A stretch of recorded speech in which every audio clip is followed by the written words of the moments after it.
Hi, good morning. Ramanand here from Choose to Think. We're just minutes away from starting our live stream uh, on CTQ highlights session on the book Switch. So while we get started, feel free to use the chat. It will be on the right side if you're using the web version, and if you're using the app, you'll find it at the bottom. Usually, depending on how you're holding your phone. So, few notes before we get started. I'll walk you through them in a minute. And once again, if you're just joining us, feel free to introduce yourself with the chat. We've already got Harish and Sirisha have joined us.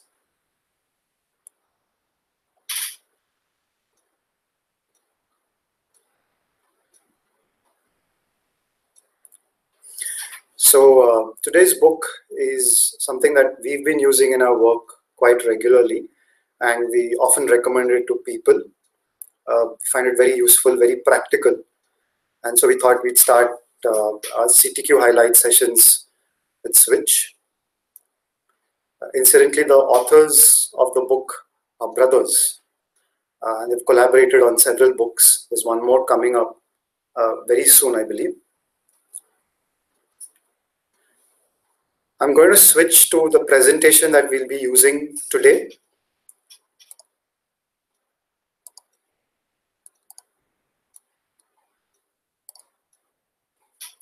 All right, here's our presentation. A few housekeeping notes before we start. If you're new to YouTube streaming, you can use the settings quality option of the YouTube player and increase or decrease the quality of the video that you see to suit your bandwidth. You can join the chat, it's to your right in the web version.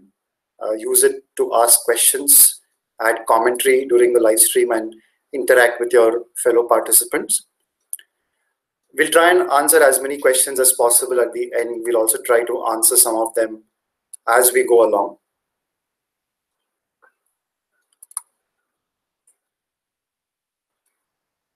So we thought we'd try out YouTube player today. It seems quite useful for such broadcasts.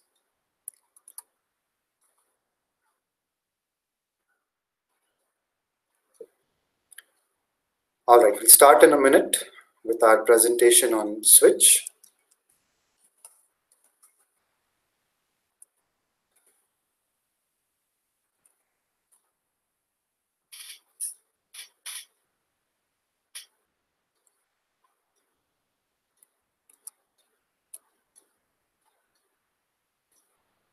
Once again, just familiarize yourself with the housekeeping notes in case you need to increase the settings or quality.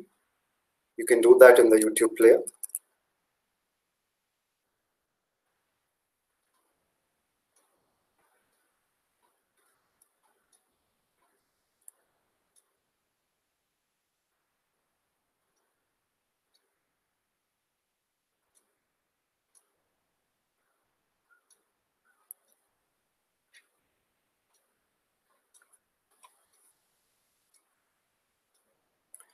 All right, let's get started with today's CTQ highlights session on the book Switch. But since it's a Sunday morning and our brains are just working up, here is a little warm-up for all of us. So I'm going to read out a question. You can type the answer in the chat or just think aloud. So there are 3 species of this animal. 2 are on one continent, the third is on a different subcontinent. There's an easy hack to tell apart these by continent. You can use this to tell these apart. A prominent body part on this animal resembles these respective geographical areas, depending on which continent they come from. So think about this, which animal are we talking about? Use the chat to tell us your answers, or maybe just think aloud. If you've got someone else in the room, discuss the answer with them. I'll give you 30 seconds to, or less, to think about this.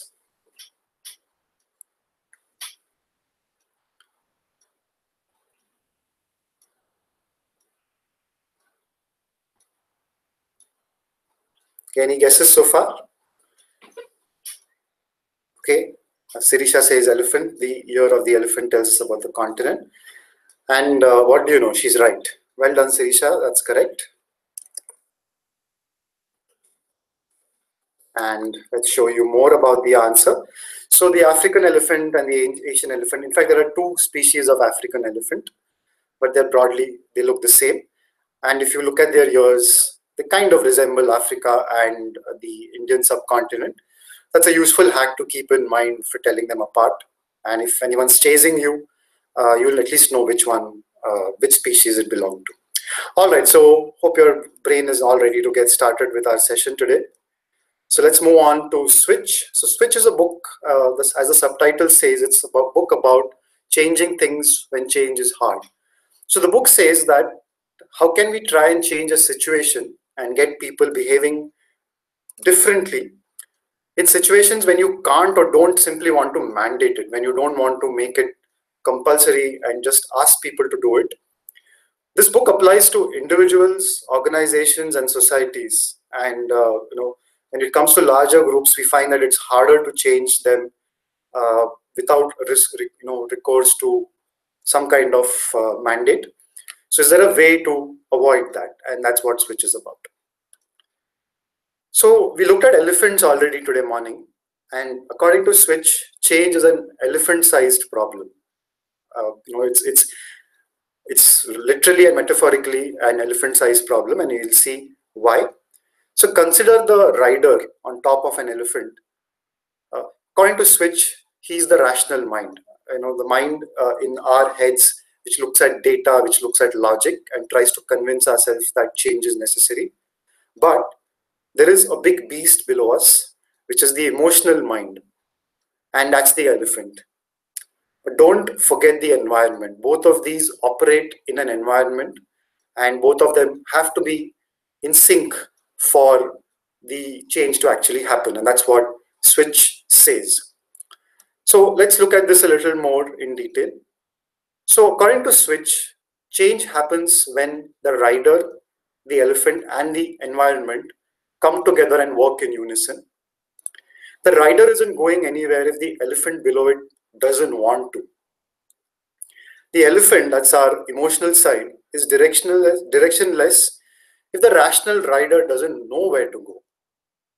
And both of these find it tough if the surroundings are full of difficulties, full of friction. You're in a dense jungle and it's very hard to know how to go, how to make progress. So Switch's central metaphor is that you have a rider who is rational, who has to be directed. There is an elephant who is an emotional beast, which has to be motivated. And there is a path that has to be shaped. And if all these three come together, you have a chance at bringing about change. So let's look at this more in terms of Switch's central framework. So Switch has a framework for each of these three aspects. It's given you three things that you can do for each of them. So the first is directing the rider. So the principal obstacle for the rider is ambiguity, is indecision, not knowing where to head, not knowing how to start, and often paralysis due to analysis results, and you don't take any actions. So Switch prescribes three things that you can do. I'm not going to go into each of these in great detail, but I'll give you a slice of one of them later. So there are three actions that you could take to direct the rider. One is to help find bright spots. These are other riders who are already doing well. So look at them, what can we learn from them? The second is scripting the critical moves. In this, the rider is often indecisive because he doesn't know how to start. So can we make the critical moves, the critical actions for success very apparent and focus the rider's attention on them? The third is pointing to a very clear and challenging destination. So if you've just joined us, just to recap where we are looking at Switch's central model, which says that there is a rational rider and emotional elephant obstacles. And we're looking at Switch's framework, which is about directing the rider, motivating the elephant and shaping the path. So we've just looked at directing the rider. We will now go on to the next phase, which is motivating the elephant. So we saw that the rider is indecisive, cannot move in the presence of ambiguity. For the elephant, it's more emotional, and emotions such as fear, such as inertia, laziness, a lack of passion, can make the elephant not really move, or move towards safe zones. And change is definitely not a safe zone. So how do you get the elephant moving? And if the elephant moves, you get a lot of momentum. So the three ideas that Switch prescribes is that, can you help the elephant find the feeling? Can you help shrink the change? Because oftentimes the change, the gap is so huge that are often worried about bridging that gap and failing at it. So can you shrink the change? Can you bring small wins that they keep the elephant motivated and raring to go? And the third idea is a feeling of growth. Can you use a growth mindset to grow your people involved in the change, and the collective elephant help him find a sense of identity towards the change that you're trying to bring about, and overcome this lack of passion and inertia. So we've looked at how to direct the rider. We've looked at how Switch prescribes motivating the elephant. There's a third part, and this for me is fairly important, and this is something that all of us forget when we're talking about change. We often focus on the people involved in change, and we often blame them for not wanting to change. But oftentimes it is just that the environment around you is not conducive to change. So the obstacles are a lot of friction. If you want to do something, it's hard because you have to jump through a lot of hoops. It requires a lot of effort to change. It's not a habit. It's not automatic. And there is a lot of social convention around change. So if you want to do something different, you have to stand out in a crowd, and that can be fairly scary. So Switch has a three-part framework for shaping the path, which is, can you tweak the environment to make it more change-friendly? Can you build habits so that you do certain things without thinking too much? It just happens automatically, and that requires less effort.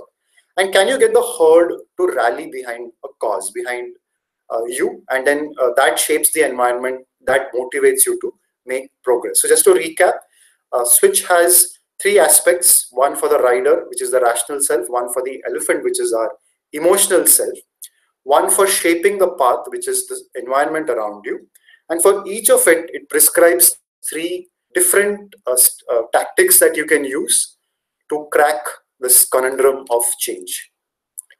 So what we're going to do next is take one of these tactics per these three areas and quickly give you a sense of what Switch prescribes through these stories. So the first tactic that we'll take is scripting the critical moves under the head of directing the rider. So remember, we're trying to get the rider to move, to start and show a direction. So what are critical moves about? Let's take an example. So to try and get its employees to ensure customer interactions that deliver a bit of joy, this company added what it called a latte method to its training. Now this method stands for listen, acknowledge, take action, thank the customer, and encourage the customer to return. So what company are we talking about? This is a question for all of you. And again, think about it loud, write down the answer in the chat if you have any guesses. Again, no harm in being wrong. Take a guess. I'll give you about 10 seconds to ponder over this. Which company has something called a latte method, which allows its employees to add a bit of joy in every interaction?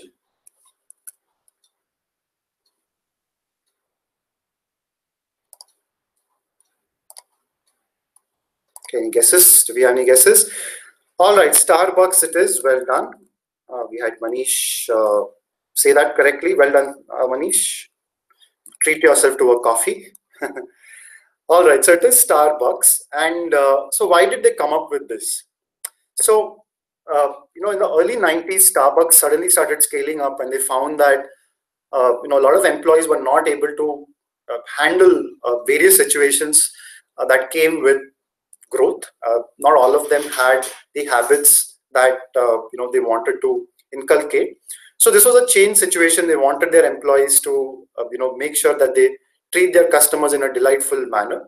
So what they did was they scripted the critical moves. They said that here are our 5 most critical things that we want our employees to do when they are in a situation they're dealing with a customer. So employees are trained on spotting customers that are stressed out or in a rush, and deal with them accordingly. As part of their training, they also build and role play responses to deal with various kinds of situations. So this is a great example of planning the critical moves in advance and building a habit around it as well. So that's the critical move. So whenever you're planning a certain amount of change, think about what are the most critical moves that you can get your rider to think about. And this is a very rational, deliberate decision that you're going to ask the rider to take. So this is how you do critical moves. All right, so let's move to the next aspect, which is motivating the elephant. This is all about the emotion, all about finding the feeling. A great way to bring about feeling is to use visual cues, and ads do this all the time. And we as recipients of ads know this. When we see an ad, we have an emotional reaction to many ads. They are very clever at pushing our buttons. So, we've all seen ads related to tobacco use, cigarette, preventing people from taking up cigarettes or giving up alcohol. And they use a lot of visual stories. They use a lot of hard-hitting images to tell us to give up tobacco, to give up, smoking, all sorts of addictions. And it's very hard, to tell your brain to overcome this. This gives you an emotional hit. And ads are all about this. They use this to great impact. So use visuals, find the feeling. It could be positive emotion, it could be negative emotion. But when you are dealing with people in a change situation, this is one of a very important tool in your framework to use emotion to try and get them to change. And that's when you get the feeling around it. All right, so the third aspect was about path. Remember, we've seen rider, we've seen the elephant, and now we're looking at the path. And here we want to take the idea of tweaking the environment. So here's an example. Okay, before that, just a recap. You often think that the person is to blame for change, but sometimes it could just be a situation. You take him out of one situation, put him in another situation. You see him behaving differently, and we see this with ourselves when we are we see this with things like driving. We see this with ethical behavior. Oftentimes it is the situation, the culture that different people find themselves in that automatically changes the way they behave. And the book calls this the fundamental attribution error. So ask yourself, are you blaming the person when it could just be the situation? So here's an example from Shaping the Path. So General Pagonis was a US Army general in the Gulf War of 1990. He was leading 500,000 troops there. To create a culture of efficient communication, he introduced a change to all his meetings. To quote, keep the ball moving at a quicker pace. He also noticed that in this situation, when people rambled on, took too much time to present, others could be seen visibly becoming impatient. So what did he introduce, which is also followed now by many in the IT industry? And once again, the chats are open for your answer. A very popular method, a lot of people have adopted this to great impact to get over the problem of meetings that just keep going on, and people kind of chit chat. Agile is close. I'm looking for a more specific meeting style, which is often used by the Agile community.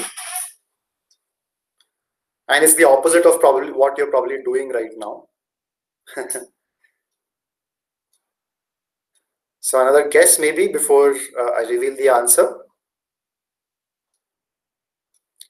Aniket is right. This is stand-up meetings. Well done. This is stand-up meetings.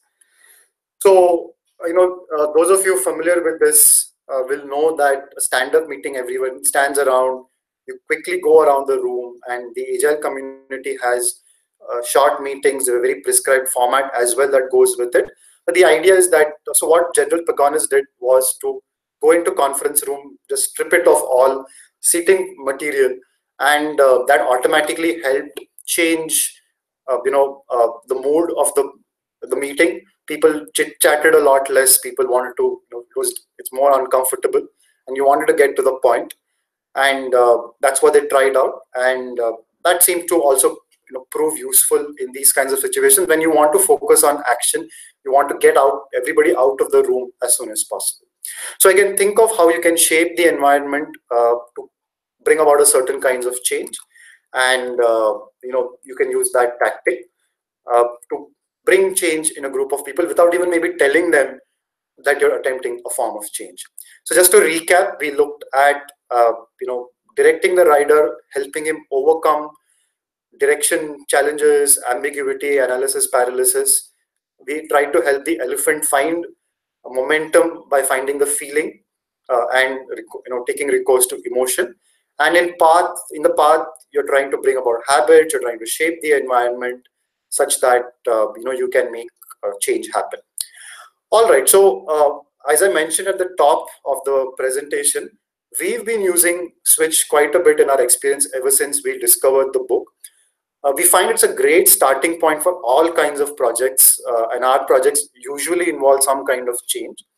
So quickly talk about one example. We've been working with one client on helping them inspire and foster entrepreneurship amongst their engineers.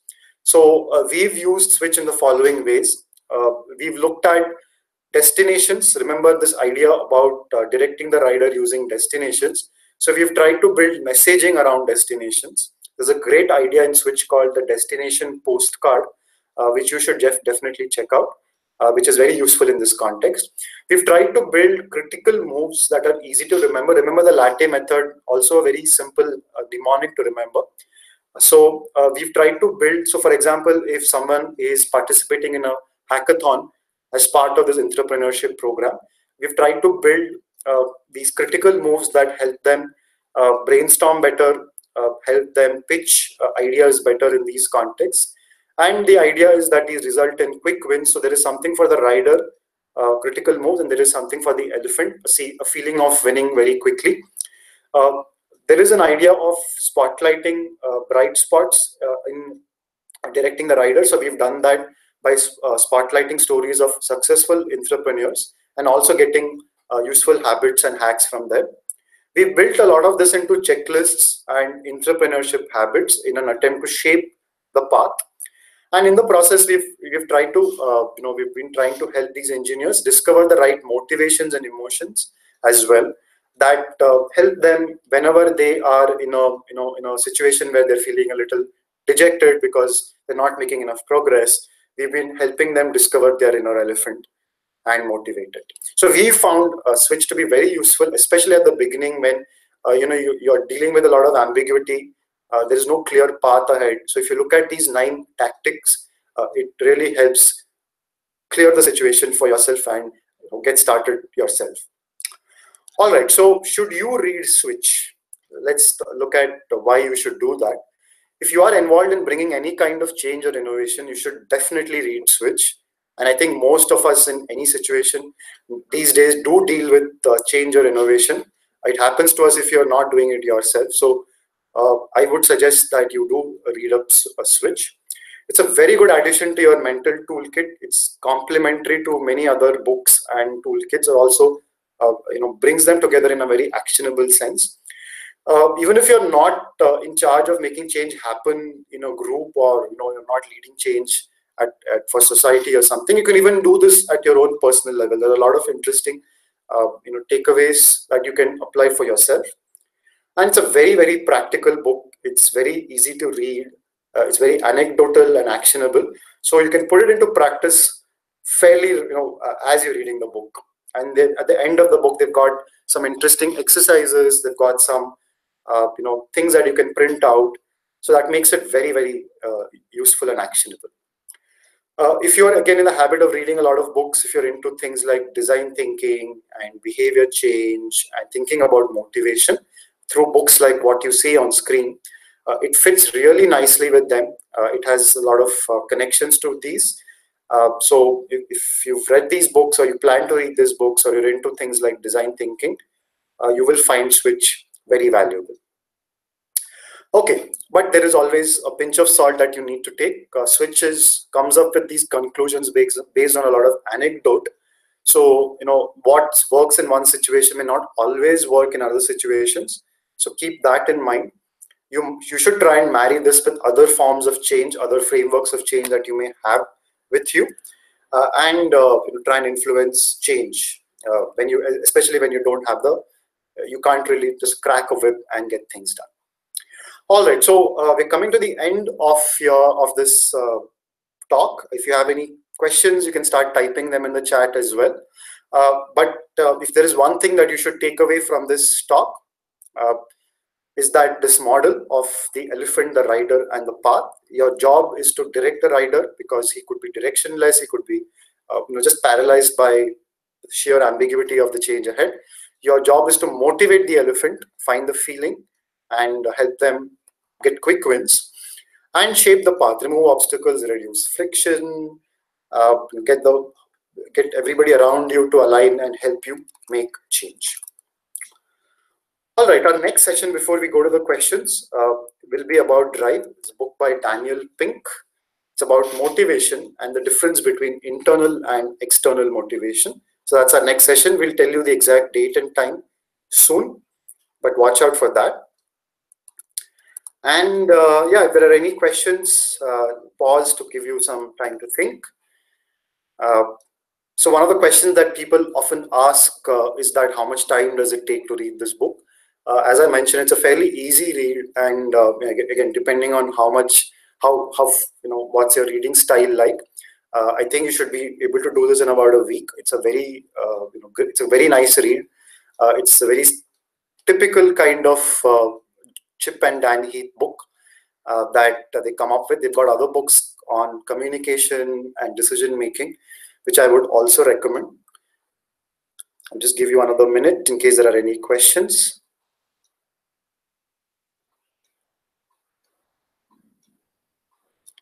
Okay, I don't think so. Looks like we're all set. So thank you again for joining us this Sunday morning, and we'll catch you at the next edition of CTQ Highlights. And I'm just going to switch back and say thank you and have a good Sunday. We'll see you soon. Goodbye.